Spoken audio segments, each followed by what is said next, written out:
When you go to the art store, there's a huge selection of supplies ranging from cheap to expensive. And lately, I've been wondering what sets the expensive or high quality supplies apart from the low quality cheap ones. So I decided to find out and share what I learned with you. To do that, I figured it'd be fun to give myself a $20 budget to buy a bunch of cheap art supplies, try them out, and then compare them to the higher quality stuff that I already have. Of course, my first stop was Dollar Tree, where I was able to find almost everything I needed.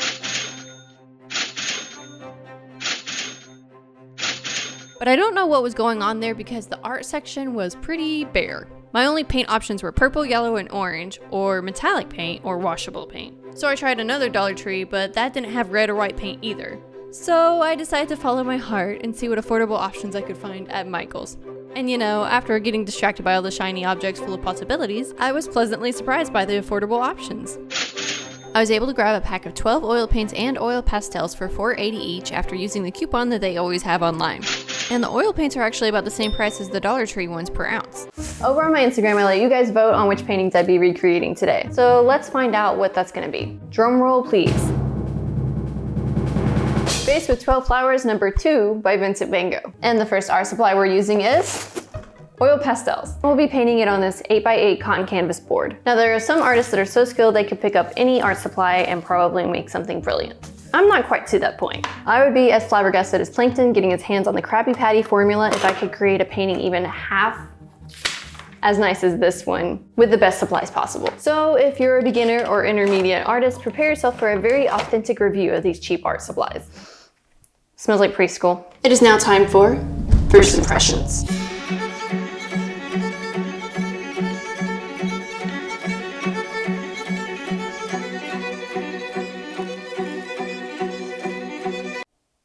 I am feeling shock, excitement, and frustration. I'm excited because apparently I like working with oil pastels. This is really fun. I'm shocked because of how well it seems like it's going and because I really like these colors. But I'm frustrated, I think because of the canvas. It's really wearing down these oil pastels. But let's keep going and see what happens.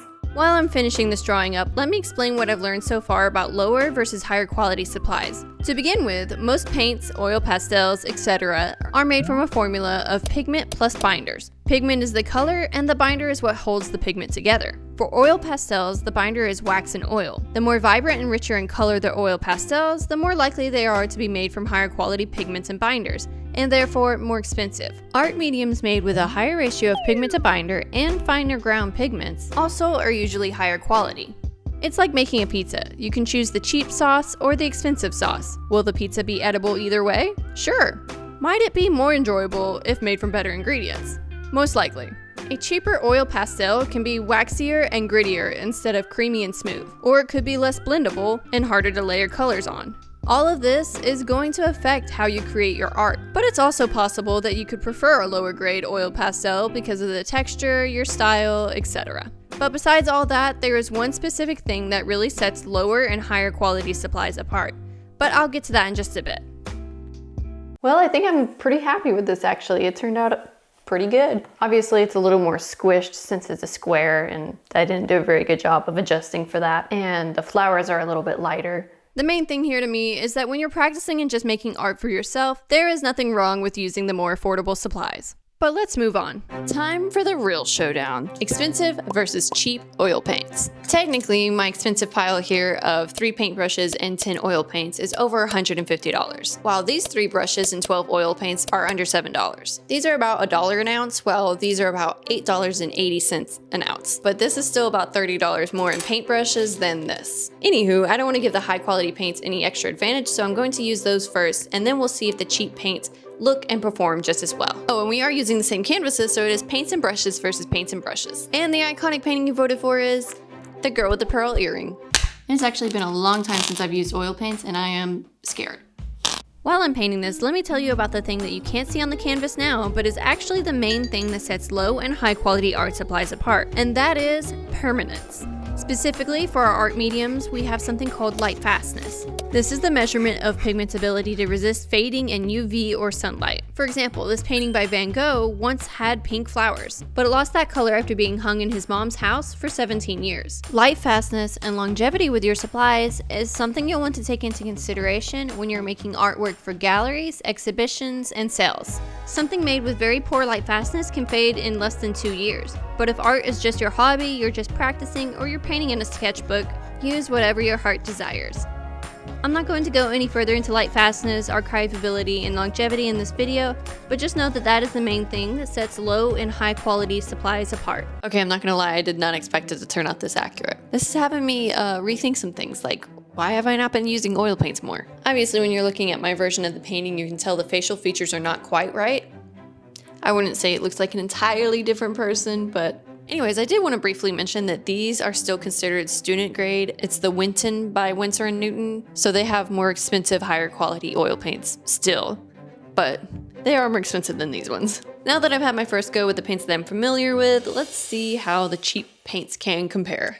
Alright, so the last bit about light fastness wasn't meant to push you into higher quality supplies. It's just good to know that they have their time and place. Imagine a complete beginner who only ever used a cheap supply and then totally discounted the whole medium based on that experience. Like a first attempt at watercolor paints on a cheap printer paper might give you such a hard time that you'd never want to pick up watercolors again. So finding an affordable and decent quality supply can be pretty important for beginners. Another possibility is a beginner who invests a ton of money into professional art supplies, only to become discouraged after attempting a few artworks that don't live up to their expectations. Higher quality supplies can't compensate for a lack of skill. Practice and experience trump supply quality.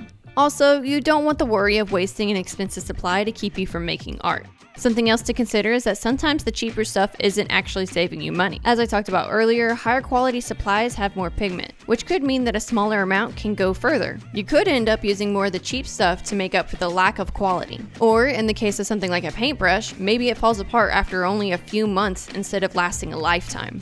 Also, a good supply will probably make your life easier and save you time. And time is money. A few general tips about saving money on supplies is 1. Invest in essentials like paints and canvases instead of things like easels and palettes. You can absolutely use a random piece of plastic for a palette. I do it all the time. Number 2, buy used supplies. And number 3, what's important is not buying the best art supply, but buying the right supply for you at whatever stage you're in and for whatever art style you have.